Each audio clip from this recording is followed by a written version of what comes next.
1 miliar won modal perusahaan kini ada di tangannya, tetapi firasat supernatural yang selalu menyelamatkannya tiba-tiba lenyap. Di tengah tepungan senior yang menunggu kejatuhannya, mampukah Jin Ho bertahan di dunia saham tanpa keberuntungannya? Di sebuah stand undian lingkungan, seorang anak laki-laki berdiri di antara kerumunan dan mencoba peruntungannya. Ketika penunjuk berhenti di angka 35, orang-orang langsung memanggil Jin Ho sebagai pemenangnya. Dengan mata terpejam, Jin Ho sudah merasakan keyakinan aneh bahwa angka 35 pasti akan keluar. Pemilik stand hanya bisa menatap kesal, membayangkan berapa banyak hadiah ikan mas raksasa yang akan dibawa anak itu. Jin Ho berlari sambil mengangkat hadiah besar tersebut, bahkan menawarkan hasil kemenangannya kepada anak-anak lain. Hadiah berbentuk ikan itu segera dipecah dan dibagi, menunjukkan bahwa Jin Ho tidak pernah menyimpan keberuntungannya sendirian. Di taman bermain, teman-temannya memuji Jin Ho yang selalu berbagi apapun yang ia dapatkan. Sambil menikmati bagiannya, Jin Ho mengingat bahwa keberuntungan memang selalu mengikutinya sejak kecil. Namun saat itu ia tidak pernah memikirkan arti keberuntungan tersebut. Ia hanya menjalani hidup seperti biasa. Bertahun-tahun kemudian, Jin Ho menghabiskan malam di depan komputer, menjadikan game sebagai tempat pelariannya. Di tengah raid bersama Will, rekan-rekannya mendesak pemain baru itu agar segera membuka hadiah. Jin Ho menahan mereka sejenak, sebab ia merasa peti itu hanyalah sampah dan belum layak diklik. Ketika peti pilihan muncul, seorang rekan bahkan menjanjikan 1 juta won jika Jin Ho benar-benar mendapatkan senjata langka. Bagi Jin Ho, kemampuan itu sulit disebut sekadar keberuntungan, karena selalu datang bersama kepastian yang khas. Kursor mendekati peti berhias emas, sementara firasat yang tak bisa ia jelaskan mulai muncul. Ujung jarinya bergetar dan seluruh tubuhnya merinding. Itulah tanda yang selalu ia tunggu. Begitu sensasi itu memuncak, Jin Ho menekan tombol untuk membuka peti. Cahaya meledak dari layar dan senjata kelas tinggi muncul, membuktikan firasatnya sekali lagi. Anggota Will bersorak, sedangkan Jin Ho dengan santai mengaku sudah tahu hasilnya sejak awal. Ia menyandarkan tubuh dengan puas, seolah kemenangan mustahil itu hanyalah rutinitas. Kepuasan itu segera hilang, karena Jin Ho tahu kemampuan tersebut tidak banyak berguna di dunia nyata. 2 tahun berlalu sementara ia tetap mengurung diri di kamar dan hanya unggul dalam permainan. Surat penolakan kerja terus berdatangan, tetapi Jin Ho masih berusaha meyakinkan dirinya bahwa perusahaan-perusahaan itu akan menyesal. Ketika kembali gagal pada tahap ketiga, harapan bahwa ia hampir diterima pun runtuh. Penolakan berikutnya tiba saat musim dingin, menegaskan bahwa nasibnya belum berubah. Setelah sekitar 100 lamaran gagal, Jin Ho menelungkup di meja karena kepercayaan dirinya habis. Sedikit demi sedikit, ia melarikan diri semakin dalam ke game untuk menghindari kenyataan. Tatapan lelah di depan monitor memperlihatkan betapa buruknya kehidupan nyata yang sedang ia jalani. Di meja, won 50.000 won dan catatan dari orang tuanya untuk membeli makan malam justru membuat Jin Ho semakin malu. Berdiri sendirian di kamar, ia merasa ketergantungannya kepada orang tua adalah titik terburuk. Karena itu, Jin Ho memutuskan hari tersebut akan menjadi perpisahannya dengan tempat pelarian ini. Rekan Will mengira ia hendak berhenti bermain, tetapi Jin Ho menjelaskan bahwa ia hanya perlu kembali mencari pekerjaan. Di penginapan virtual, kata-kata Jin Ho membuat anggota Will menyadari tekanan yang selama ini ia pendam. Mereka khawatir Will dapat kehilangan suasana jika pemain baru yang rajin itu benar-benar pergi. Sebuah pesan pribadi dari pemimpin Will tiba-tiba memanggil nama Jin Ho. Sang pemimpin menanyakan universitasnya, dan Jin Ho menjawab bahwa ia lulusan Jinseo University. Setelah mengetahui jurusannya administrasi bisnis, pemimpin Will menyindir bahwa setidaknya Jin Ho pasti bisa berhitung. Avatar penyihir itu kemudian menyuruh Jin Ho berhenti membuang waktu dengan berburu lowongan. Di balik avatar tersebut, seorang pria parubaya berkepala headset menawarkan Jin Ho pekerjaan di perusahaannya sendiri.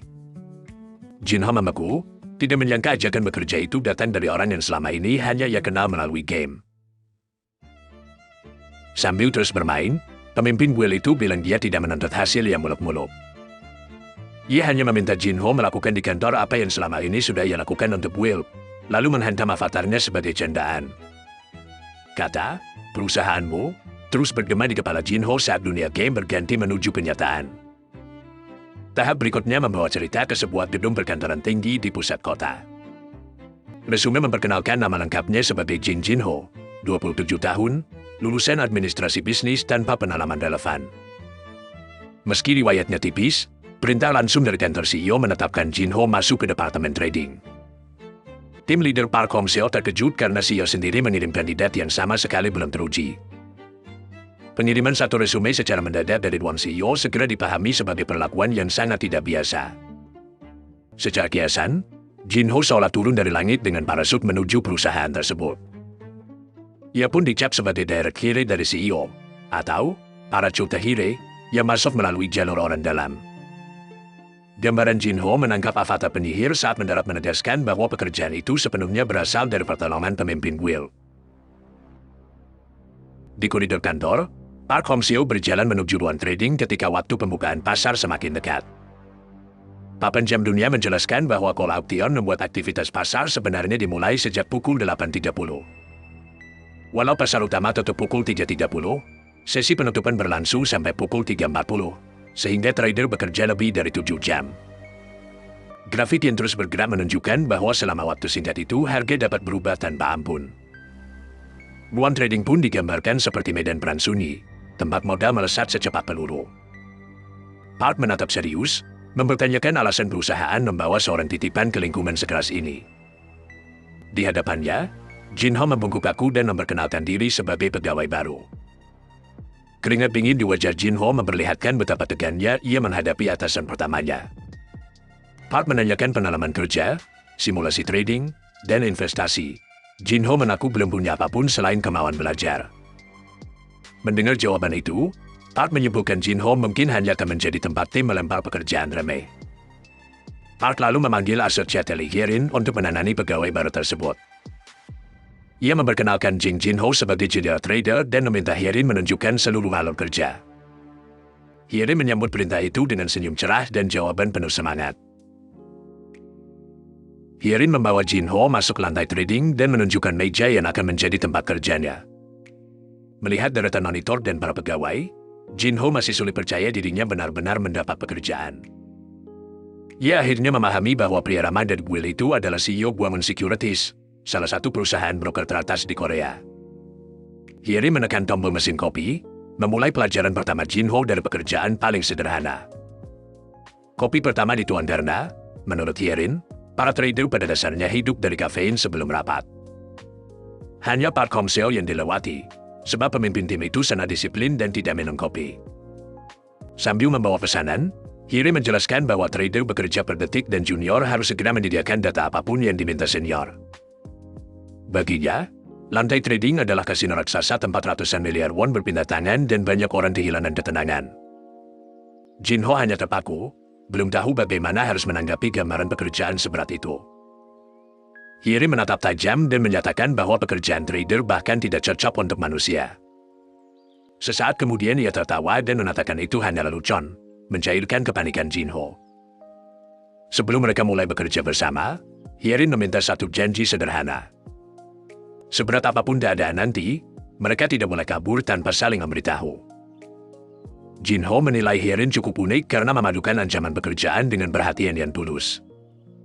Namun melihat senior yang ramah itu, ia mulai percaya bahwa dirinya mungkin benar-benar bisa bertahan. Dalam rapat pagi, pembahasan langsung masuk ke NFP Amerika, rilis CPI, volatilitas tinggi, dan kondisi pasar valuta asing. Presentasi menunjukkan indeks dolar bertahan di atas 105, sementara pembelian asing terkonsentrasi pada sektor elektronik yang mulai terlalu mahal. Park menegaskan bahwa arus dana asing harus diawasi ketat dan risiko posisi tim tidak boleh dibiarkan membesar. Tim memutuskan untuk mengambil posisi short dan menyiapkan lindung nilai melalui ETF atau futures. Di belakang mereka, Jinho mencatat dengan wajah pucat, karena ia tidak memahami satupun istilah yang baru saja didengarnya. Menatap gedung perusahaan dari luar, Jinho kembali bertanya-tanya apakah dirinya benar-benar akan baik-baik saja di tempat ini. Di tenda darurat, ia menelepon pria yang merekrutnya, dan masih kikuk memanggilnya CEO alih-alih, Hyong. Jinho mengaku merasa sangat terbebani, seakan dirinya pasti hanya akan menjadi beban bagi perusahaan. Sang CEO menertawakannya dan berkata bahwa satu pegawai buruk tidak mungkin cukup untuk menentukan perusahaan yang ia bangun. Ia mengingat bagaimana Jinho mengatur anggota raid dan bahkan pernah ingin membayarnya karena perannya begitu penting. Mendengar kehangatan itu, Jinho akhirnya kembali memanggilnya, Hyong, seperti saat mereka bermain. CEO hanya berpesan agar Jinho memperlakukan peratasan sebaik ia memperlakukan anggota guild dan bekerja dengan caranya sendiri. Sebelum menutup telepon, ia meminta Jinho mengaku tidak tahu apa-apa jika ditanya alasan perekrutannya. Layar panggilan yang gelap meninggalkan Jinho dalam keheningan setelah percakapan singkat tersebut. Ia menembuskan napas panjang, sedikit lega tetapi tetap menyimpan banyak pertanyaan. Suara Hyerin dari pintu keluar darurat memanggil Jinho kembali ke lantai trading. Saat melihat monitor latihan, Jinho memulai istilah simulator trading dengan kebingungan. Hyerin menceritakan bahwa ia pernah memenangkan kompetisi simulasi saat kuliah dan mengira Jinho juga memiliki pengalaman serupa. Jinho menjawab tidak, membuat Hyerin segera beralih menjelaskan fungsi latihan tersebut. Ketika Hyerin bertanya mengapa perusahaan memakai simulasi, Jinho hanya bisa berpikir bahwa ia bahkan belum sempat bertanya. Perusahaan memberikan dana virtual kepada junior karena uang sembuhan terlalu berisiko, tetapi kondisi pasar latihannya dibuat menyerupai kenyataan. Jinho langsung memastikan apakah hasil bagus dalam simulator trading dapat membawanya menjadi trader senior. Hyerin menjawab bahwa pendidikan dan pengalaman tidak sepenting performa. Di perusahaan broker, orang yang menghasilkan uang paling banyaklah yang unggul. Mendengar ukuran keberhasilan sesederhana keuntungan, Jinho merasa aturan dunia baru ini lebih mudah dipahami daripada dugaan awalnya. Jam Seoul berhenti di pukul 8:59, menyisakan 1 detik sebelum pasar dibuka. Tepat pukul 9, angka di layar berubah dan sesi perdagangan resmi dimulai. Dalam sekejap, para pegawai bangkit, mengetik, menelepon, dan bergerak serempak di antara meja. Hyerin menandai pembukaan pasar kepada Jinho, sementara keduanya berdiri di tengah kesibukan yang meledak. Ruang yang beberapa saat lalu hening kini dipenuhi suara telepon dan instruksi perdagangan. Papan harga menampilkan indeks dan presentasi yang terus berubah sejak detik pertama. Jadi para trader menghantam papan ketik sementara mata mereka tidak lepas dari grafik. Beberapa pegawai berkumpul di depan monitor, membaca pergerakan harga dengan wajah tegang. Jinho mengamati perubahan mendadak itu dan akhirnya melihat seperti apa perusahaan broker saat benar-benar hidup.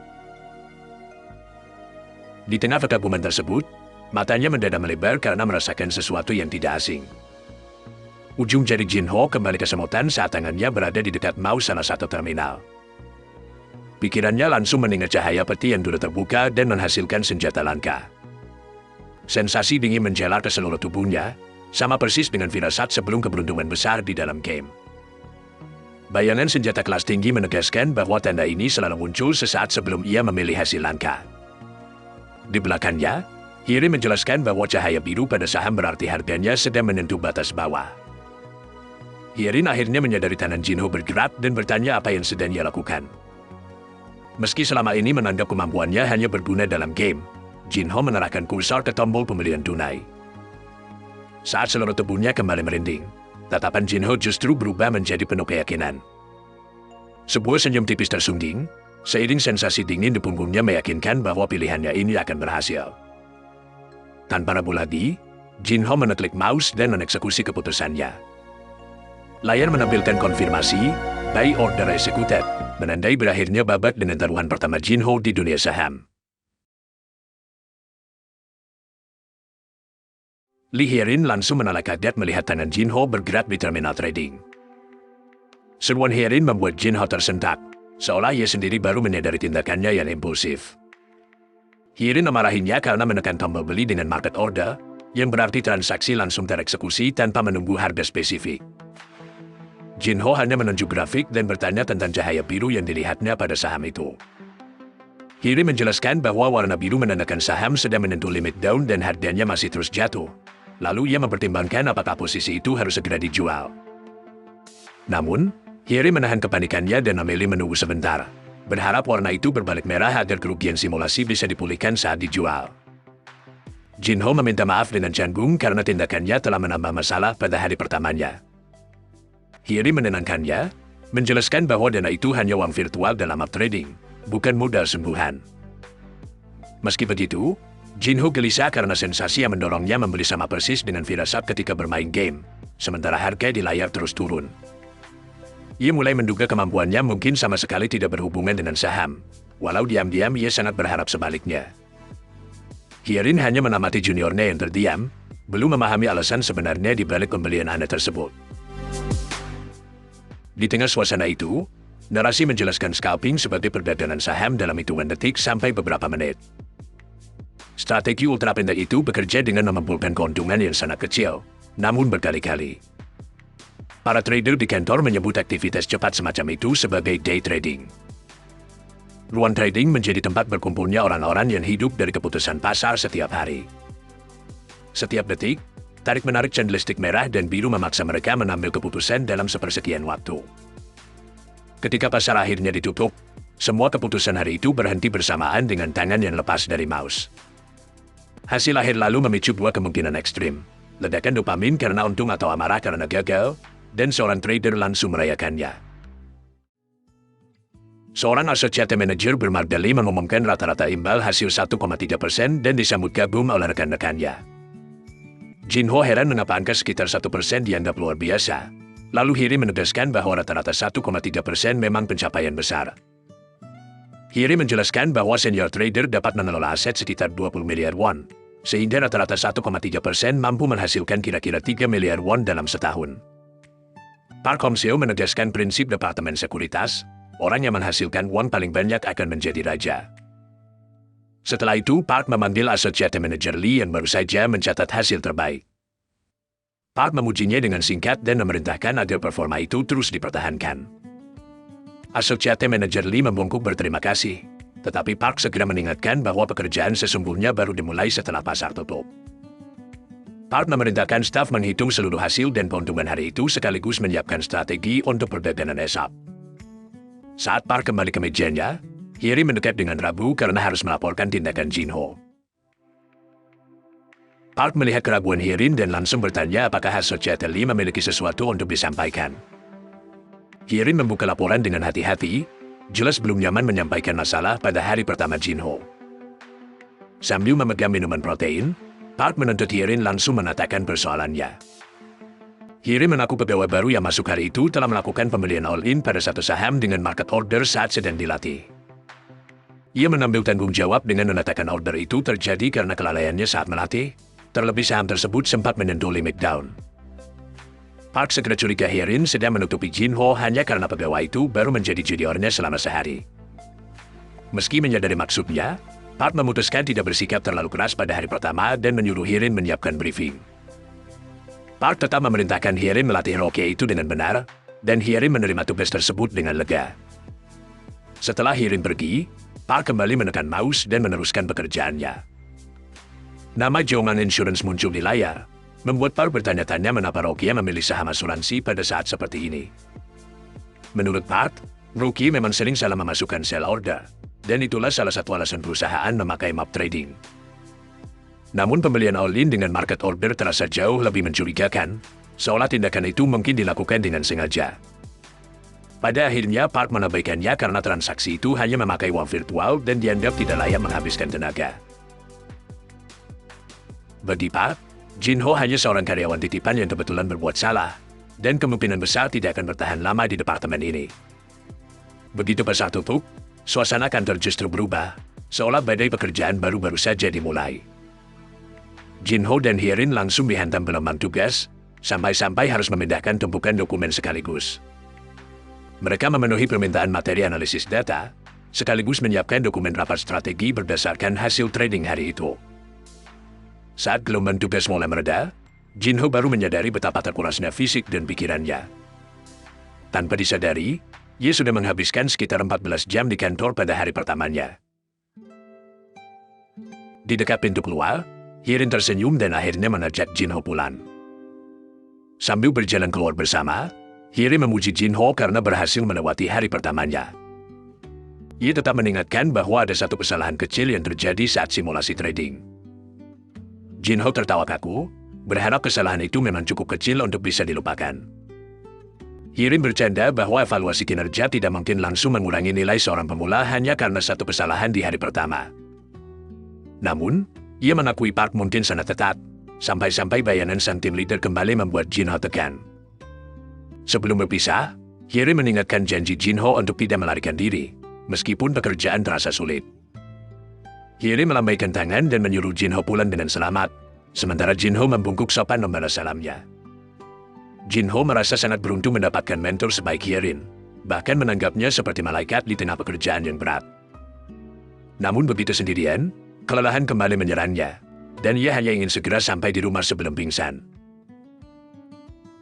Ponsel Jin Ho tiba-tiba berdering, menghentikan langkahnya. Seo menyambut panggilannya dengan riang, dan kembali meminta Jin Ho memanggilnya, Hyung, saat mereka hanya berdua. Seo menanyakan apakah pekerjaan lebih berat dari dugaan, dan apakah Jin Ho sudah mengeluh kepada mentornya, tetapi Jin Ho berjanji akan bekerja keras. Jin Ho menjawab bahwa melihat semua orang bekerja sungguh-sungguh justru membuatnya sangat menghormati mereka. Ia mengakui beban kerja jauh melampaui bayangannya, dipenuhi istilah sulit dan ketegangan yang mencekam selama jam pasar. Saat dirinya masih lama menganggur, orang-orang di kantor itu terus hidup dan bekerja keras. Perbandingan itu memaksanya berpikir serius. Karena itu, Jin Ho masih bertanya-tanya apakah dirinya pantas berdiri di samping orang-orang seperti mereka. Seo menyuruhnya berhenti khawatir dan meyakinkan bahwa penilaiannya terhadap orang tidak pernah melesat. Lalu, Seo tiba-tiba menanyakan kapan Jin Ho akan masuk game, karena dirinya sudah menunggu di dalam. Seo menggodanya karena setelah diberi pekerjaan, Jin Ho malah tidak mau bermain. Jin Ho pun buru-buru berjanji akan segera menyusul. Setelah panggilan berakhir, Jin Ho sadar bahwa meninggalkan kantor ternyata belum berarti tugas harinya selesai. Ia pun berlari pulang secepat mungkin, menjalani kesibukan baru sebagai pekerja modern sekaligus anggota guild. Malam mengosongkan ruang trading, hingga hanya langit-langit gelap yang tersisa.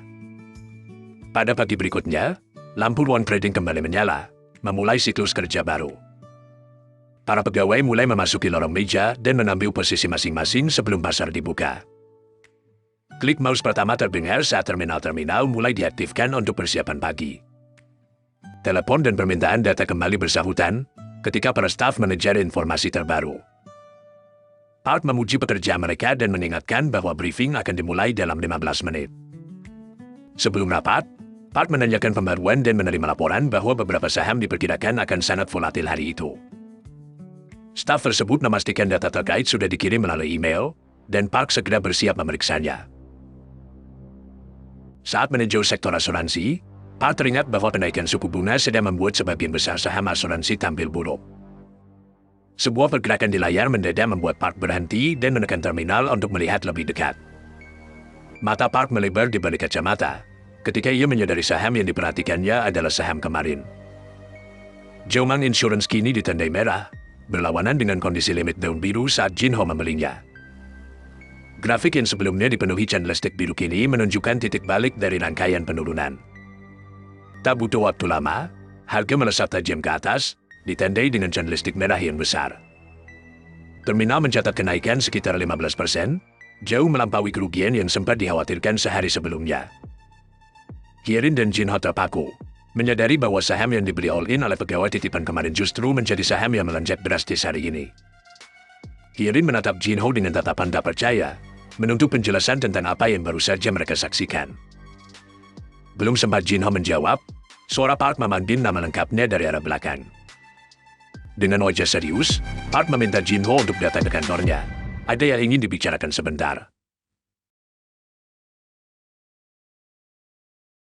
Layar informasi di jalur komuter kembali menunjukkan pujian untuk tim Guaman Security sebagai yang terbaik, menegaskan betapa besar nama perusahaan tempat Jin Ho baru saja bekerja. Di tengah keramaian pekerja pagi, Jin Ho berjalan menuju kantornya, bergabung dengan para komuter yang memadati lorong. Ia meneguk minuman energi, berusaha menjaga tubuhnya tetap terjaga sebelum hari kerja benar-benar dimulai. Walaupun sudah minum, wajah Jin Ho tetap terlihat lesu. Semalam, setelah pulang kerja, ia masih sempat bermain game bersama anggota guildnya. Dalam ingatannya, ketika ia menyebut nama Guaman Securities, kedua orang tuanya langsung terpana. Ayah dan ibunya bersorak tak percaya setelah memastikan bahwa putra mereka benar-benar diterima bekerja di perusahaan tersebut. Ibunya bahkan mengakui bahwa Guamon Securities terasa terlalu besar untuk seseorang dengan riwayat akademik Jinho. Hal itu membuat putranya protes karena merasa diremehkan di rumah sendiri. Ayahnya membela Jinho, mengatakan bahwa meskipun putranya bukan yang terbaik dalam belajar, ia selalu bekerja keras. Pasti ada alasan kuat mengapa perusahaan itu memilihnya. Kedua orang tuanya menepuk bahunya dan mengucapkan selamat. Jinho hanya diam, menerima kebahagiaan tulus yang mereka berikan. Mereka hanya berpesan agar Jinho tetap bekerja keras, terutama ketika menghadapi kesulitan. Kembali ke perjalanan pagi, Jinho menyadari sudah sangat lama ia tidak melihat kedua orang tuanya sebahagia itu. Karena itu, ia memutuskan bahwa status pegawai titipan tidak lagi penting. Untuk sekarang, ia hanya perlu menerapkan seluruh kemampuannya. Di lantai trading, Lee Hye-rin menyambut Jinho dengan ucapan selamat pagi, sambil menarik kursinya. Hye-rin tersenyum puas karena Jinho menepati janjinya untuk tidak kabur setelah melewati hari pertama yang berat. Jinho membalas dengan semangat dan mengajak mereka untuk melakukan yang terbaik hari ini. Meskipun dalam hati ia masih ingin memastikan apakah firasatnya benar-benar nyata. Ketika mereka menunduk layar, Hye-rin mendadak berhenti dan bertanya, "Apa yang sedang kita lihat?" Zhong'an Insurance, saham yang dibeli Jinho kemarin, tercatat naik 15% menjadi 11.500 won. Di samping Hye-rin yang masih terpaku, Jinho mulai menghubungkan kenaikan itu dengan sensasi yang mendorongnya untuk membeli saham tersebut. Pantulan layar di matanya memunculkan satu pertanyaan yang tak terhindarkan. Firasatnya memang bekerja di pasar saham. Jinho lalu membayangkan berapa banyak won yang bisa ia hasilkan seandainya transaksi itu menggunakan modal sembuhan. Lamunan itu terputus ketika Park Hong-seo memanggil nama Jin Jinho dari belakang meja mereka. Dengan nada datar, Park meminta Jinho untuk berbicara sebentar. Ambahan kata, "Di kantorku," membuat Jinho sadar bahwa percakapan itu tidak akan sesantai kedengarannya. Begitu masuk, Jinho justru melihat dumbbell dan perlengkapan latihan memenuhi sudut kantor Park. Ia sempat bertanya dalam hati, apakah tempat itu kantor atau gym? Ia menduga Park berolahraga di sela-sela waktu karena jadwalnya yang terlalu padat. Park membuka pembicaraan dengan menanyakan apakah Jinho masih sanggup mengikuti pekerjaan sebagai staf baru. Jinho menjawab bahwa semua orang memperlakukannya dengan baik, bahkan menangkat 2 jempol untuk meyakinkan atasannya. Park lalu memperingatkan bahwa hanya dirinya di tim yang mengetahui satu fakta penting tentang perekrutan Jinho. Fakta itu adalah status Jinho sebagai Paracata Hire yang dikirim langsung oleh CEO Guamon Securities. Jinho hanya mampu mengeluarkan jawaban pendek, sambil menahan rasa bubuk. Park menjelaskan bahwa dia pun tidak akan mencegah rumor. Jika rahasia itu bocor, seluruh tim bisa menjauhi Jinho. Karena itu, Park bertanya terus terang, "Apa hubunganmu dengan CEO? Dan apakah kalian masih keluarga?" Jinho segera teringat peringatan dari pemimpin Will-nya agar ia tidak pernah mengatakan bahwa mereka bertemu melalui sebuah game. Ia pun meminta maaf dan mengatakan tidak memiliki kebebasan untuk menjelaskan hubungan tersebut. Park tidak memaksanya. Jika Jinho memiliki alasan sendiri, ia bersedia berhenti menggali lebih jauh tentang hal itu. Sebagai gantinya, Park mengangkat topik Zhong'an Insurance dan meminta Jinho menjelaskan logika di balik pembelian saham tersebut. Jinho menggaruk belakang kepalanya karena ia sendiri tidak memiliki alasan analitis yang bisa ia sampaikan. Park ingat bahwa Jinho hadir saat briefing yang menjelaskan bahwa kenaikan suku bunga biasanya merugikan bisnis asuransi. Jumlah dana virtualnya memang kecil, tetapi bagi Park, seorang pemula yang baru masuk kemarin seharusnya tidak mampu menembus semua informasi itu dengan waktu yang sesempurna ini. Park menimbang 2 kemungkinan. Apakah keputusan itu lahir dari analisis yang tersebar luas, atau memang hanya tindakan sederhana tanpa dasar? Jinho akhirnya menyebutnya kebetulan, lalu menambahkan bahwa dirinya memang sering cukup beruntung. Park menatapnya tanpa ekspresi dan hanya bertanya apakah memang begitu. Meski ragu, Park menyuruh Jinho mempertahankan kerja baiknya dan kembali keluar. Jinho membungkuk lalu keluar, sementara Park menggenggam alat latihannya dan terus mempertanyakan apakah semua itu benar-benar sekadar keberuntungan. Dalam penilaian Park, Huang Daiyuan, CEO Guamon Securities, adalah pemimpin yang merekrut berdasarkan prestasi dan membangun perusahaan dengan memilih orang yang tepat. Karena itu, Park yakin Huang Daiyuan tidak mungkin membawa pegawai titipan tanpa alasan. Pasti ada sesuatu yang lebih besar dalam diri Jinho. Apapun jawabannya, Park berniat menemukannya sendiri dan segera memanggil Lee Hye-rin ke kantornya.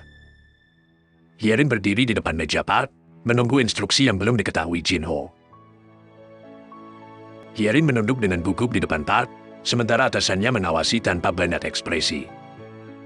Tak lama kemudian, Jin-ho terkejut saat mendengar kabar dari Hye-rin di meja mereka. Hye-rin menjelaskan bahwa Park memerintahkan mereka berdua fokus hanya pada map trading mulai sekarang. Menurut Hye-rin, kenaikan saham asuransi yang dibeli Jin-ho membuat Park memberi mereka kesempatan, dan ia langsung menilai keputusan itu sebagai kabar sangat baik. Dengan fokus penuh pada map trading, mereka tidak lagi membuang waktu untuk pekerjaan kecil, bisa mengumpulkan pengalaman pasar lebih cepat, dan memiliki peluang lebih besar keluar dari status junior. Hye-rin bahkan berterima kasih karena kesempatan itu datang lewat Jin-ho, sedangkan Jin-ho hanya menganggap dirinya kebetulan beruntung. Hye-rin lalu mengajaknya mengikuti rapat dan meminta Jin-ho menyimak pembahasan kali ini dengan benar. Baru saat itu, Jin-ho benar-benar menyadari bahwa ia dapat menghabiskan seluruh hari kerja hanya untuk map trading. Dalam briefing sebelum pasar dibuka, Park memastikan semua orang telah membaca laporan lalu memulai pembahasan tanpa menunda. Park menyebut isu terbesar hari itu adalah sektor kendaraan listrik, khususnya seluruh rantai nilainya. Para trader menyimak dalam diam. Inilah pre-analisis yang dilakukan sebelum pasar dibuka. Briefing itu berfokus pada sektor yang paling mungkin menjadi tren hari ini, sesuatu yang bagi Jin-ho terdengar mengejutkan seperti pembahasan perjudian di perusahaan sekuritas. Baru bekerja kurang dari seminggu, Jin-ho belum memahami laporan tentang kendaraan listrik, standar keselamatan, nikel, dan cakupan sektor, tetapi ia merasa struktur pembahasannya mirip dengan game. Sebelum break, gue juga menyusun strategi dari informasi yang tersedia, membagi peran, dan menghitung sumber daya. Jin-ho melihat pola yang sama di ruang rapat ini. Park melanjutkan bahwa kebijakan bus listrik memaksa peninjauan standar keselamatan, sementara harga nikel untuk material baterai sudah naik sekitar 45% dibanding 6 bulan lalu. Jin-ho hanya mampu menatap catatannya seperti pemula total. Park kemudian menegur target bulanan yang belum tercapai dan meminta kelompok ETF meningkatkan hasil tanpa menjadi serakah. Ia menutup instruksi dengan meminta semua orang bermain seaman mungkin hari ini.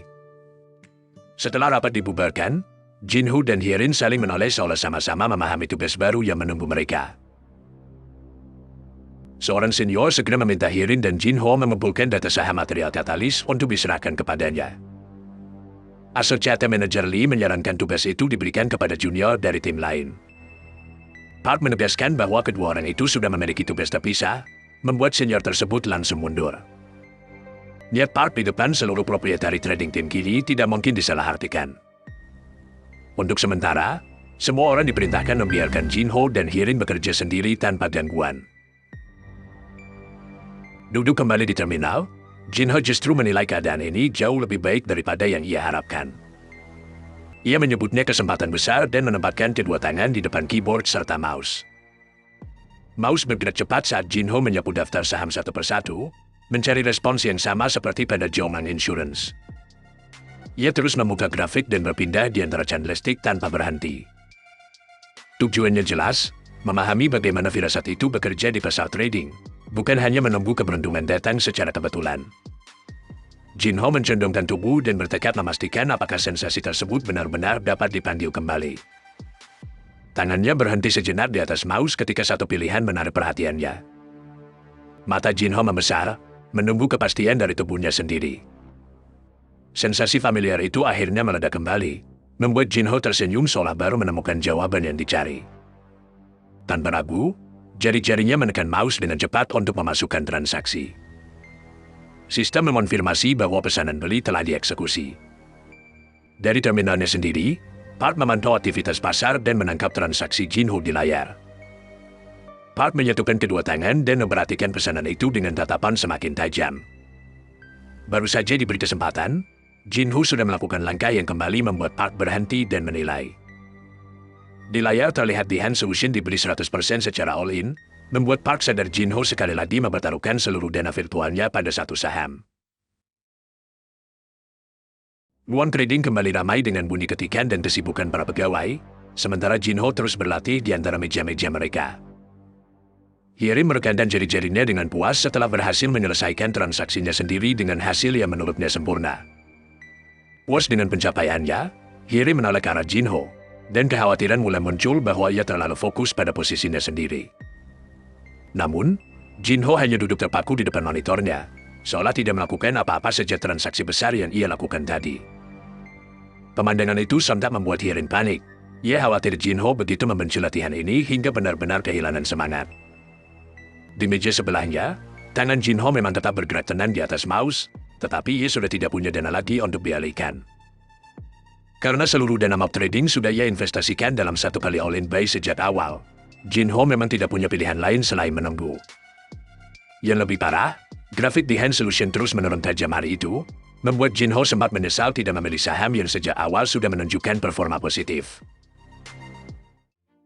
Hye Rin akhirnya mendekat dan bertanya tentang hasil mob trading Jin Ho hari ini. Sebelum melihat layar Jin Ho, Hye Rin dengan bangga memamerkan imbal hasil 2% yang baru saja ia raih. Dengan penuh keyakinan, ia lalu mencondongkan tubuh untuk melihat sejauh mana juniornya itu berkembang. Senyumnya langsung sirna ketika ia menyadari seluruh dana Jin Ho kembali terkunci pada satu saham saja. Hye Rin menegaskan bahwa kesalahan seperti ini tidak boleh terulang dan mengingatkannya pada aturan emas investasi. Jangan menaruh semua telur dalam satu keranjang. Menurutnya, kerugian sebesar itu bisa diminimalisir jika Jin Ho membagi dananya ke beberapa saham, bukan mempertaruhkan semuanya pada The Hand Solution. Jin Ho hanya bisa menahan frustrasi karena ia tidak mungkin menjelaskan bahwa pembelian itu dipicu oleh firasat rahasianya. Melihat juniornya tetap diam, Hye Rin mengambil keputusan tegas. Jin Ho harus tetap di kantor setelah jam kerja hari ini. Ia akan memberinya kursus kilat tentang cara bertahan di departemen trading, lengkap dengan makan malam udon sebagai bahan bakar. Saat Hye Rin menuntut jawaban, Jin Ho menatap ke atas dengan gugup, menyadari ia tidak bisa menolak mentor yang begitu serius membantunya. Ia akhirnya menjawab dengan mengacungkan dua jempol dan senyum kaku, berusaha menerima nasibnya seceria mungkin. Momen itu terhenti ketika seorang perempuan berkacamata datang dan menegur mereka karena menganggap suasana kantor seperti tempat bermain. Perempuan tersebut adalah Yan Miju, seorang associate manager di Guaman Sekuritas yang sedang dalam suasana hati yang buruk. Jin Ho dan Hye Rin segera membungkuk meminta maaf, tetapi Miju tetap kesal karena hari itu sudah cukup menguras emosinya. Miju lalu memerintahkan mereka untuk segera menyiapkan rapat, dan keduanya menjawab serempak tanpa berani membantah. Setelah Miju pergi, Jin Ho bingung dengan ledakannya, sedangkan Hye Rin meminta ia mencoba memaklumi senior mereka hari ini. Hye Rin menjelaskan bahwa pasar sedang sangat volatil, dan Miju termasuk salah satu trader yang menanggung kerugian besar. Bukan hanya Miju, hampir seluruh departemen berada di ambang batas kesabaran, sehingga satu kesalahan kecil saja bisa memicu ledakan emosi. Seorang trader sampai terengah-engah dengan wajah pucat, menunjukkan betapa kerasnya hari perdagangan itu menghantam mereka. Rekan-rekannya mengaku sudah hancur, bahkan short position untuk melindungi portofolio pun belum cukup menahan kerugian. Mereka menyimpulkan bahwa tim lain pun kemungkinan sama-sama tersapu pasar, sampai sekadar tenggorokan kering terasa seperti masalah tambahan. Meskipun terpukul, salah satu dari mereka mengajak yang lain untuk berhenti meratapi keadaan dan mencari sesuatu yang masih bisa dilakukan. Kedatangan Park Hong Seo membuat para trader langsung menegang dan berdiri lebih rapi di hadapan pemimpin tim mereka. Park meminta semua orang melakukan yang terbaik, lalu mengajak mereka mengambil kopi dan langsung masuk ke rapat strategi. Untuk mencairkan suasana, Park bahkan menawarkan sesi latihan singkat di kantornya agar kepala mereka kembali jernih. Para trader kompak menolak dan memilih untuk segera menyiapkan rapat, lalu bergegas meninggalkan area istirahat. Di pantry, Kim Hak Jae menyapa Park dan menyindir kesibukannya menjaga moral tim di tengah bear market. Kim Hak Jae diperkenalkan sebagai tim leader lain di Guaman Sekuritas, seorang pemimpin yang juga menanggung beban timnya sendiri. Tanpa basa-basi, Kim menuduh Park sedang menjilat atasan terlalu terang-terangan, membuat Park bertanya apa yang sebenarnya ia maksud. Kim menjelaskan bahwa junior-juniornya harus bekerja lebih keras karena ikut menjalankan urusan para senior di tim Park. Ia sudah mendengar bahwa pegawai titipan pilihan CEO dibebaskan untuk bersantai lewat mob trading, dan menuduh Park sedang bermain politik. Park membantah motif itu dan berkata ia hanya memiliki sesuatu yang harus dikonfirmasi dari Jin Ho. Di balik sikap tenangnya, Park ingin tahu, apakah Jin Ho ini benar-benar pegawai titipan tanpa kemampuan, atau justru punya bakat yang layak diuji. Kim menerima jawaban itu, tapi tetap memperingatkan Park agar pegawai pilihan CEO tersebut tidak sampai menimbulkan masalah. Ia menegaskan bahwa koneksi tidak akan menyelamatkan siapapun, bila Jinho diberi dana perusahaan lalu gagal. Karena leher Park sendiri yang akan dipertaruhkan. Setelah mengucapkan semoga beruntung, Kim pergi dan meninggalkan Park sendirian dengan beban keputusan itu. Park menunduk dalam diam, masih memikirkan apakah keyakinannya pada potensi Jinho memang masuk akal. Dalam rapat strategi, Park meminta semua orang tidak larut dalam wajah muram, meski kerugian hari itu terasa berat. Ia yakin kerugian hari ini masih bisa ditebus besok, asalkan posisi yang dapat dilindungi segera dialihkan ke short position. Park menekankan agar mereka tidak mencoba mengalahkan pasar dan memilih bertahan, tetapi perhatian matanya mendadak tertarik pada sesuatu di ruangan. Di antara semua orang yang tertekan oleh bear market, hanya Jinho yang terlihat santai sambil mencatat isi rapat. Park sadar posisi Olin Jinho pada Dihan Solution ikut tenggelam bersama pasar, sehingga ia bersyukur kerugian itu masih sebatas mob trading. Hierin berbisik bahwa wajah pemimpin tim mereka tampak jauh lebih menakutkan hari ini, sementara Jinho menanggap Park memang selalu seperti itu. Melihat saham itu terus melemah, Park menanggap dirinya terlalu optimistis, dan mungkin telah membaca terlalu banyak makna dari satu keberuntungan. Baginya, tren turun sektor baterai tidak mungkin berbalik, kecuali langit benar-benar terbalik. Keesokan harinya, matahari menyinari gedung Bowman Securities, sebelum pasar menerima kabar yang sama sekali tidak terduga. Begitu layar breaking news menyala, Park terpaku. Seolah ucapan tentang langit terbalik benar-benar menjadi kenyataan. Berita itu menyebut Indonesia, produsen nikel terbesar dunia, mendadak memangkas pasokan nikel sekitar 30%. Setelah harga nikel terus merosot, pemerintah Indonesia memutuskan memotong pasokan hampir sepertiga untuk menyeimbangkan kembali pasar. Para trader langsung panik karena tidak mendapat peringatan, dan buru-buru menutup short position sebelum kerugiannya membesar. Ketika pasokan bahan baku turun, pasar pun terbelah. Perusahaan tanpa cadangan nikel jatuh semakin dalam. Sebaliknya, perusahaan yang sudah menimbun nikel justru melonjak tajam, karena kini memegang bahan baku yang semakin langka. Yan Miju berlari menghampiri Park dan laporkan bahwa ia sudah meneliti cadangan nikel perusahaan-perusahaan domestik. Hasilnya mengejutkan. Hampir tidak ada perusahaan domestik yang menyimpan nikel dalam jumlah besar, kecuali satu perusahaan.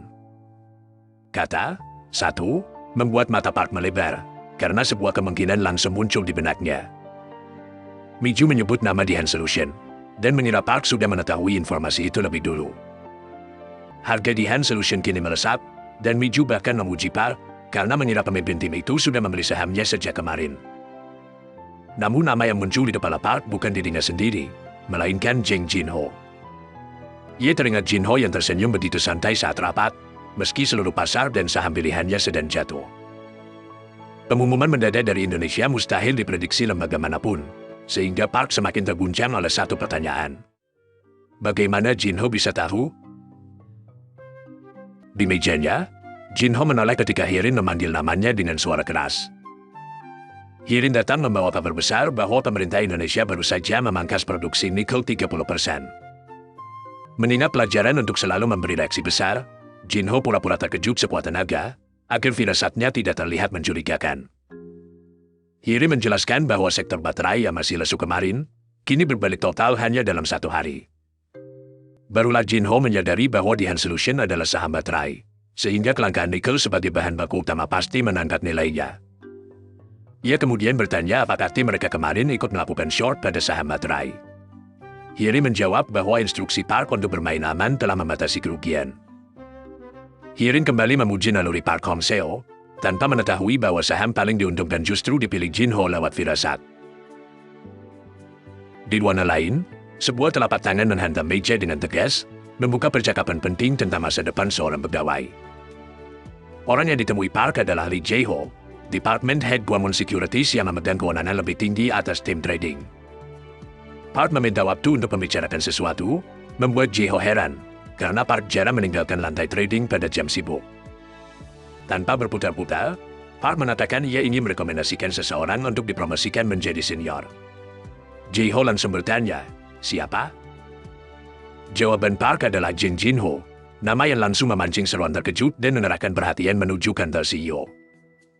Penyebutan nama anak pilihan langsung CEO itu sontak membuat semua orang makin terkejut, sementara Wang Daiwen kembali terlihat di balik mejanya.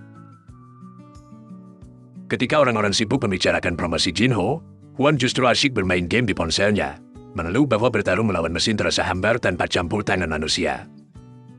Huang kemudian bersandar santai, bertanya-tanya bagaimana kabar Jinho di departemen trading. Sama sekali tidak tahu kalau juniornya itu baru saja direkomendasikan untuk naik jabatan menjadi senior.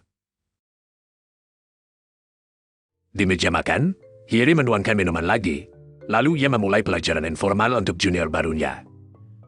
Dengan satu jari terangkat, Hiri memulai pelajaran pertama untuk bertahan di tim proprietary trading, membaca suasana ruangan. Ia mengingatkan Jinho bahwa saat pasar sedang anjlok, para senior bisa sangat sensitif, jadi junior harus lebih peka dari biasanya. Menurut Hierin, senior yang adalah hasil dari junior bisa merasa terhina. Cara paling aman adalah menghindari kontak mata. Hierin bahkan memperagakan cara membungkukkan bahu dan memasang wajah seolah sedang menghadapi masalah keluarga yang berat. Melihat kesembuhan yang konyol itu, Jinho makin yakin Hierin benar-benar orang baik yang rela repot-repot menjaga juniornya. Namun, pikiran itu segera dibayangi kecemasan. Apakah Hierin akan tetap bersikap sama jika tahu ia masuk lewat jalur CEO? Tepukan mendadak Hierin di meja memutus lamunan Jinho, membuatnya tersentak saat namanya dipanggil. Hierin menegaskan bahwa hasil mob trading memang dipakai untuk menilai junior, tetapi karena bukan uang sembuhan, Jinho tidak perlu terlalu terbebani. Jinho menangguk lega, menerima nasihat itu sebagai kesempatan untuk belajar tanpa takut satu kesalahan akan menghancurkan karirnya. Hierin menutup pelajaran dengan janji akan mengajarkan strategi berimbal hasil tinggi, lalu mengajak Jinho bersulan. Keesokan harinya, gedung Guamun Securities kembali menjadi saksi atas hasil transaksi yang mereka nantikan. Di terminal, saham Behan Solution tercatat naik sekitar 15%, mengubah kecemasan kemarin menjadi kemenangan kedua Jinho. Jinho menatap layar dengan senyum tertahan. Dua keberhasilan beruntung membuatnya yakin bahwa firasatnya benar-benar berfungsi di pasar saham. Di belakangnya, Hierin terengah-engah, tidak mampu menyembunyikan keterkejutannya atas lonjakan harga saham tersebut.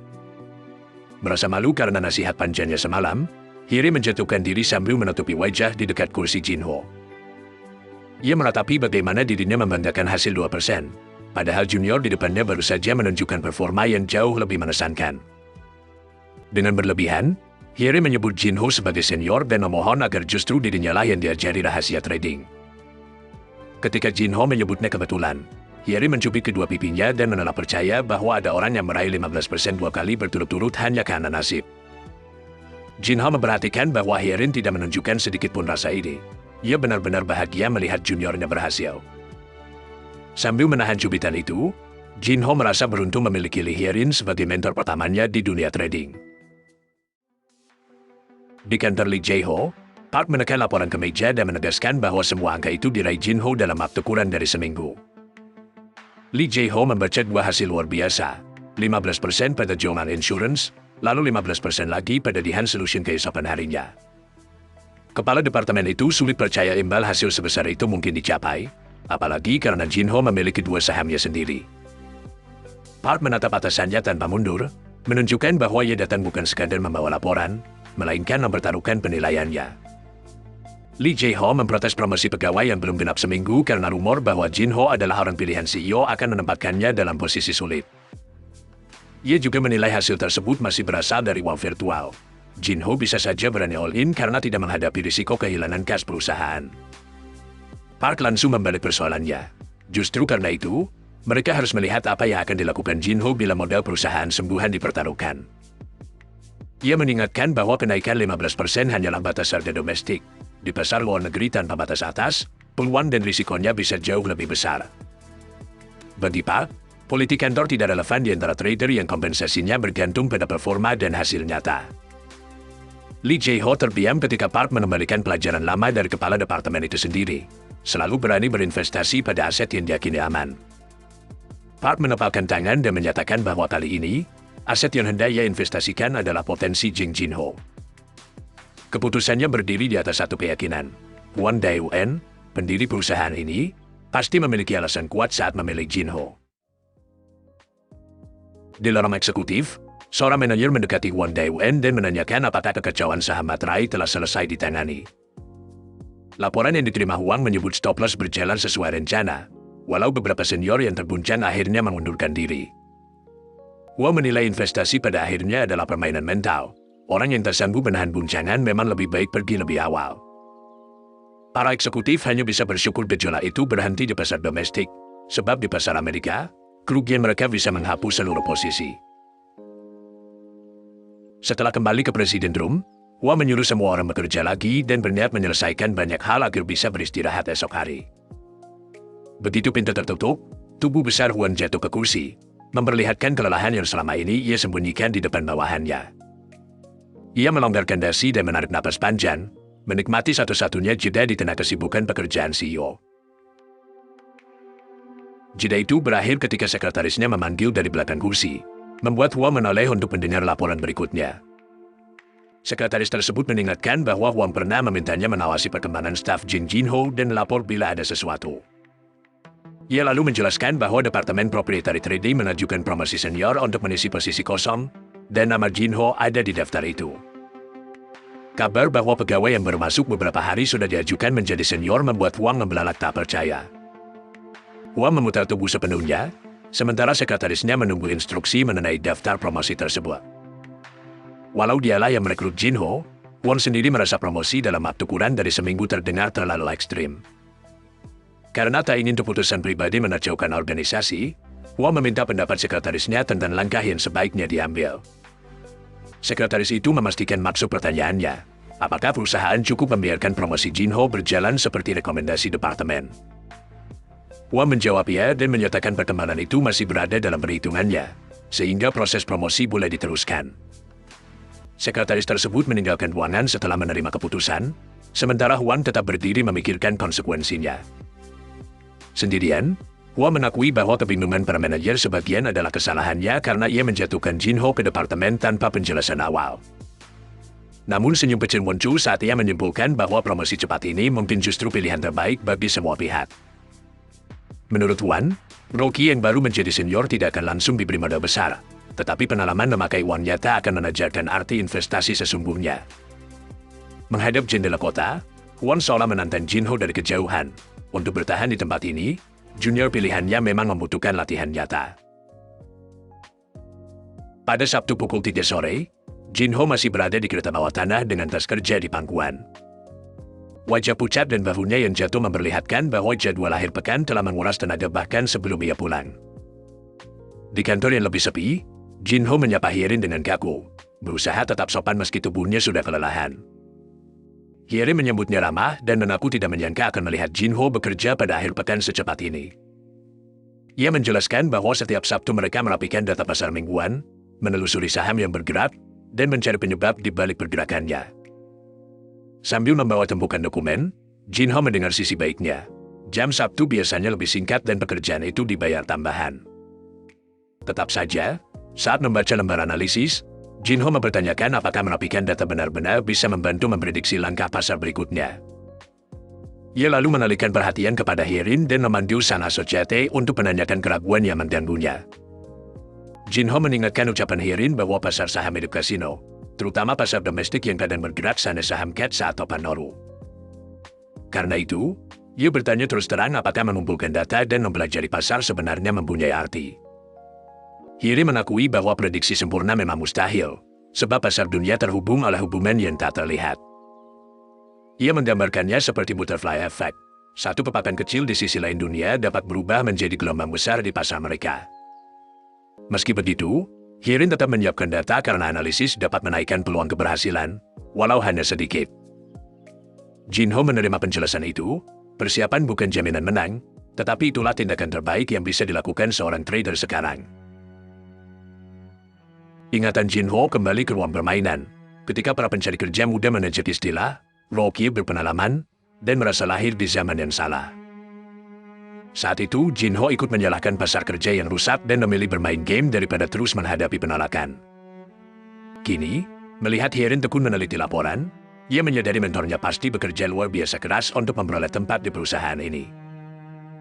Jinho pun malu pada kebiasaannya menyerahkan segalanya kepada keberuntungan, karena sikap itu meremehkan orang-orang yang sungguh berusaha.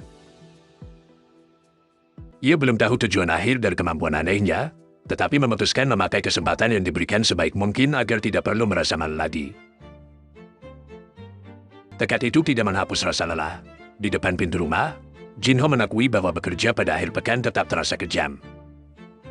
Jin Ho membuka pintu dan mengumumkan kepulangannya ke rumah yang tampak sunyi.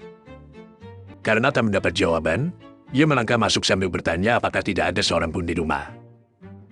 Sebuah bantal tiba-tiba melayang dan menghantam wajah Jin Ho, menjawab pertanyaannya dengan kejutan keras.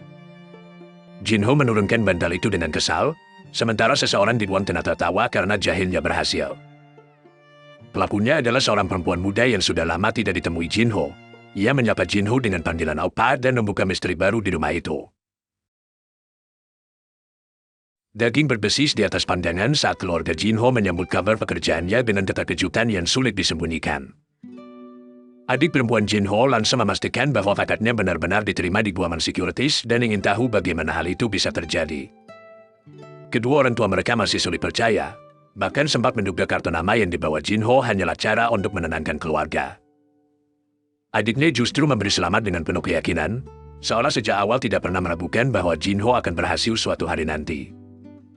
Jin Ho membalas ucapan itu dengan santai, menyebutnya sebagai adik, lalu kembali mengurus daging agar semua orang berhenti menyanjung dan mulai makan. Sambil menikmati makanan yang dibayar Jin Ho, orang tua dan adiknya tidak henti-hentinya menunjukkan betapa bangganya mereka pada perubahan hidupnya. Jin Ho sebenarnya belum menerima gaji pertama. Biaya makan itu diambil dari uang yang selama ini ia sisihkan untuk pembelian dalam game. Tabungan pribadinya memang menyusut, tetapi melihat wajah keluarganya membuat pengorbanan kecil itu terasa berbeda. Di meja yang penuh tawa itu, Jin Ho menyadari bahwa ia sama sekali tidak keberatan dalam menghabiskan uangnya untuk mereka. Sebaliknya, kebahagiaan mereka membuat Jin Ho ingin bekerja lebih keras agar lain kali ia dapat memberikan sesuatu yang jauh lebih baik. Pagi berikutnya, gedung Guaman Securities kembali menjadi tempat Jin Ho mengejar tekad barunya. Di dalam kantor, Hyerin mulai menjelaskan bahwa setiap perusahaan sekuritas memiliki peringkat tersendiri bagi para proprietary trader. Trader berperingkat rendah mengelola dana lebih kecil, tetapi di Guaman Securities bahkan modal minimum seorang prop trader mencapai 1 miliar won. Para trader terbaik bahkan dapat menandatangani kontrak terpisah dan menghasilkan lebih dari 10 miliar won dalam setahun. Mendengar angka sebesar itu, Jin Ho akhirnya memahami mengapa lulusan universitas elit berebut masuk ke dunia trading. Penjelasan itu terputus ketika Hyerin buru-buru menyerahkan setumpuk dokumen dan meminta Jin Ho segera membawanya. Saat mereka bergerak, Yamiju melintas dengan tatapan dingin yang membuat suasana di sekitar Jin Ho seketika menegang. Jin Ho menilai Yang Miju sebagai sosok elit, belum berusia 30, tetapi sudah mencapai jabatan Associate Manager. Tak lama kemudian, Park Hong-seo berdiri di depan seluruh tim dan meminta perhatian untuk sebuah pengumuman. Park menjelaskan bahwa beberapa senior mengundurkan diri setelah krisis nikel, sehingga perusahaan mengambil alih dana dari tim yang hancur dan mengubah kehilangan itu menjadi peluang baru. Untuk mengisi kekosongan tersebut, Park menyatakan bahwa perusahaan akan menambah senior baru, membuat Yang Miju menduga perekrutan berpengalaman telah dilakukan. Namun setelah berdiskusi dengan manajemen atas, Park memilih jalan lain. Posisi itu akan diisi dengan mempromosikan junior yang sudah ada. Park berhenti sejenak sebelum menyebut dua nama yang akan menerima kenaikan jabatan tersebut. Nama yang keluar adalah staf Jin Ho dan Associate Lee Hyerin, dua orang yang sama sekali tidak menduga sedang menjadi pusat keputusan manajemen. Park lalu mengesahkan jabatan baru mereka, Associate Jin Ho dan Associate Manager Lee Hyerin. Jin Ho dan Hyerin hanya mampu menatap kosong. Sama-sama terlalu terkejut untuk langsung memahami lompatan karir itu. Park menutup pengumuman dengan mengatakan bahwa meja mereka akan dikonfigurasi ulang sebelum pasar dibuka. Di antara semua orang, Yamiju terlihat paling terguncang oleh keputusan yang baru saja didengarnya. Dengan langkah cepat dan tangan menepal, Yamiju berjalan langsung menuju Park untuk menuntut penjelasan. Ia memanggil Park dan memprotes bahwa promosi tersebut terlalu tidak lazim, bahkan dalam situasi ketika banyak orang baru saja mengundurkan diri. Park tidak bergeming, ia menegaskan bahwa keputusan itu sudah dibahas menyeluruh dengan jajaran manajemen atas. Yang masih dapat menerima kenaikan Hyerin, tetapi sulit menerima Jin Ho yang belum bekerja genap 1 bulan sebagai asosiate. Tatapan yang menajam ketika Park memotong protesnya dan menanyakan apakah ia benar-benar tidak mendengar penjelasan sebelumnya. Park mengakhiri perdebatan dengan kalimat sederhana, keputusan itu sudah dibuat. Tak punya ruang untuk melawan, Yang Miju menunduk dan meminta maaf, meski ketidakpuasannya belum benar-benar hilang. Di balik kacamatanya, mata yang masih penuh kemarahan saat ia meninggalkan percakapan itu. Sementara itu, teknisi menyelesaikan pemasangan workstation baru di meja Jinho. Meja itu memiliki 6 monitor, hotkey untuk membeli atau menjual dengan 1 tombol, serta jalur fiber khusus agar order tidak terlambat saat volume transaksi melonjak. Jinho dibuat kewalahan oleh banyaknya perangkat, tetapi teknisi mengingatkan bahwa prop trader harus bereaksi sepersekian detik lebih cepat daripada orang lain. 6 layar itu bahkan terasa berlebihan bagi Jinho yang selama bermain game saja belum pernah memakai 2 monitor sekaligus. Hierin memastikan Jinho mengerti semua penjelasannya, dan Jinho menjawab patuh, masih memanggilnya Associate Lee. Jinho lalu mengoreksi diri sambil menerjemkan 2 jempol. Sekarang Hierin sudah menjadi Associate Manager, membuat seniornya itu langsung tersipu malu. Namun, saat tangannya menyentuh meja kerjanya yang baru, Hierin mengakui bahwa terjun ke pasar sungguhan tetap membuatnya merasa gugup. Mulai sekarang, keuntungan dan kerugian mereka semua akan melibatkan uang sungguhan. Hierin mengingatkan Jinho agar tidak takut menghadapi perubahan ini. Hierin kembali menyemangati Jinho, yakin bahwa ia hanya perlu melakukan apa yang selama ini sudah terbukti berhasil dalam simulator trading. Melihat keyakinan dari mentornya, Jinho membalas dengan senyum tenang dan mencoba menerima tantangan baru ini. Suasana itu dipotong oleh Yamiju, yang menilai mereka terlalu santai untuk orang yang baru saja menerima tanggung jawab sebesar itu. Ia memperingatkan bahwa jika performa tim rusak karena ulah mereka berdua, ia tidak akan membiarkan masalah itu berlalu begitu saja. Ia lalu meluapkan kekesalan pribadinya. Promosi seorang senior diraih dengan kerja keras yang panjang, sementara Jinho dan Hierin terlihat mendapatkannya terlalu mudah. Hierin menunduk dan berjanji tidak akan membuat masalah, tetapi yang justru menuduh keduanya sudah menimbulkan kekacauan sejak awal. Jinho tidak mengerti kesalahan Hierin. Selama ini seniornya hanya bekerja keras untuk membimbing seorang pemula tanpa petunjuk seperti dirinya. Dalam pandangannya, Hierin hanya terus memberikan yang terbaik tanpa pernah meminta imbalan apapun. Jinho akhirnya melangkah ke depan, mengakui kekhawatiran yang tetapi memintanya berhenti menyerang Hierin. Ia menatapnya dengan tidak percaya dan menyebut Roke itu sudah kehilangan akal karena berani melawannya. Jinho tidak mundur. Ia mengulang prinsip Park bahwa di industri ini, hanya yield yang benar-benar berbicara. Atas nama dirinya dan Hierin, Jinho berjanji akan membuktikan kelayakan mereka melalui hasil. Ia menertawakan keberanian itu dan menganggap Jinho hanyalah Rocky arogan yang belum memahami bahaya pasar.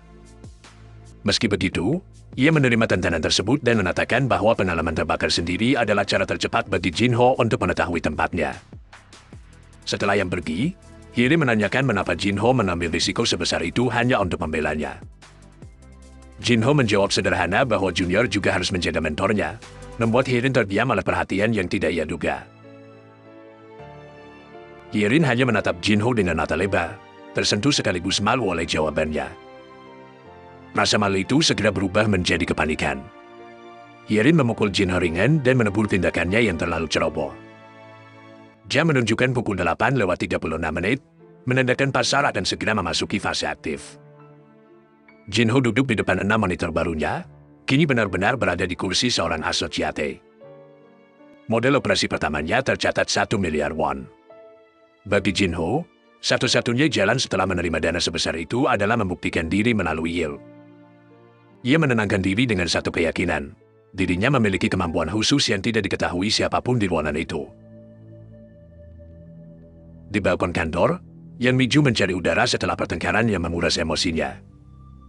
Ia masih mengerutu tentang 2 Rokie yang menurutnya telah mengacaukan tatanan promosi tim. Namun di balik rasa kesal itu, Yang juga bingung mengapa Park, orang yang selalu mengutamakan performa tim, mau mengambil keputusan seperti ini. Kim Hak Jae kemudian muncul dan menyapanya, heran karena Yang tidak merokok sampai mencari tempat sejauh balkon. Yang menyuruhnya pergi bila hanya ingin mengganggu, tetapi Kim menjawab bahwa ia sekadar menyapa sesama rekan kerja. Kim rupanya sudah mendengar keributan itu. Ia menebak Yang marah karena promosi Hierin dan Jinho, lalu mengingatkan bahwa Yang memang selalu keras pada Hierin. Ketika Kim menyebut sudah waktunya Hierin menjadi senior, Yang membantah bahwa junior tersebut masih memiliki perjalanan panjang. Yang lalu kembali mempersoalkan Jinho, yang menurutnya terlalu tidak tahu apa-apa untuk dipromosikan secepat itu. Kim justru terkejut karena Yang belum mengetahui informasi yang beredar di kalangan tertentu. Ia menjelaskan bahwa informasi itu seharusnya hanya diketahui para tim leader, tetapi bocor kepadanya melalui seorang kenalan di HR. Menurut kabar tersebut, Jing Jinho memiliki hubungan dengan Huang Daiyuan dan dipandang sebagai para cetahire dari lingkaran tertinggi perusahaan. Kim menyimpulkan bahwa orang seperti Jinho sebaiknya tidak disentuh sembarangan, membuat wajah yang mendadak kaku.